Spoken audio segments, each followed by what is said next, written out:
Okay, picture this. Someone you know, maybe your mom or your grandfather, gets a sudden, really sharp pain in their back. They get it checked out, and yep, it's a small spinal fracture. The doctor gives them some pain meds, tells them to take it easy, and that's pretty much it.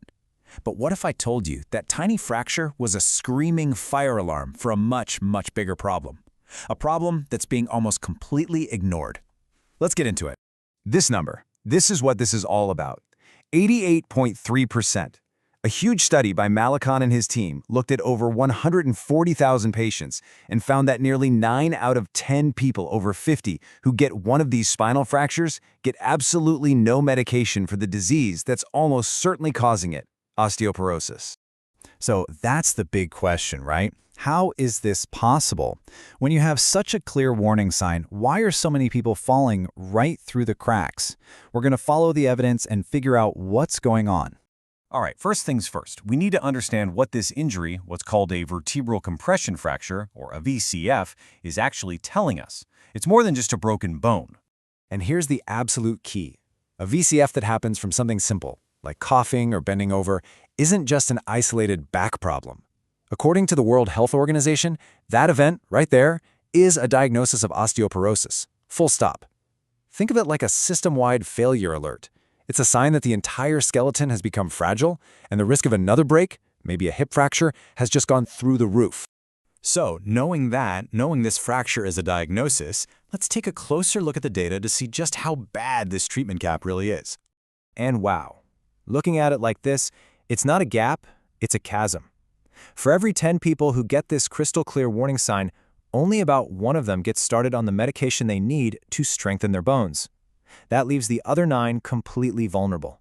And what about that tiny fraction of people who do get treated? Well, the data's pretty clear.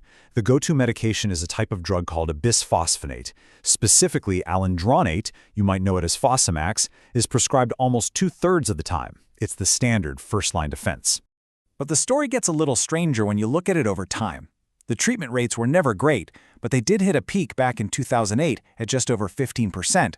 Then, they just fell off a cliff, bottoming out in 2012. Now, the study suggests this lines up with a period when there was a lot of media attention on potential side effects of these drugs, which probably made everyone, doctors and patients, a lot more cautious.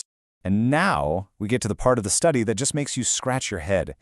It's a finding that at first glance seems to make 0 sense. Yeah, you are reading that correctly. After they adjusted for everything else, the people who got the medication were actually 72% more likely to break another bone. It feels totally backwards, right?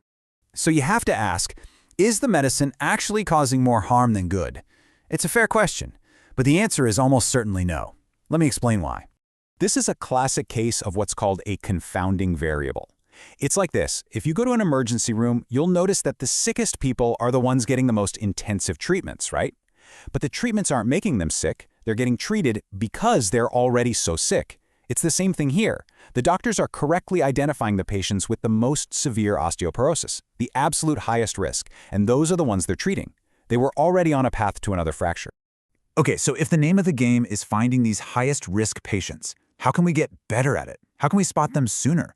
Well, a second study, this one from Chang and his colleagues, points us to a really powerful clue that's basically hiding in plain sight.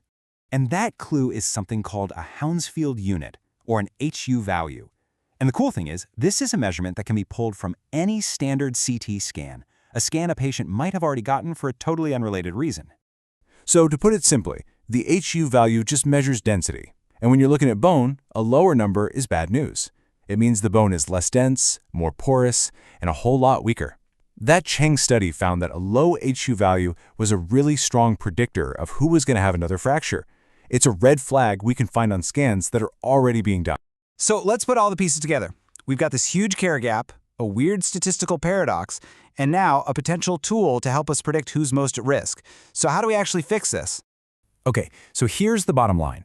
First, a spinal fracture from a minor incident is osteoporosis, and it demands treatment. Second, our system is failing big time, leaving almost everyone untreated. Third, that weird statistic about treated patients having more fractures is explained because doctors are, thankfully, treating the highest risk people.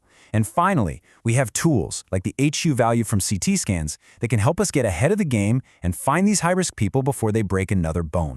At the end of the day, a fracture isn't a whisper. It's shouting a warning.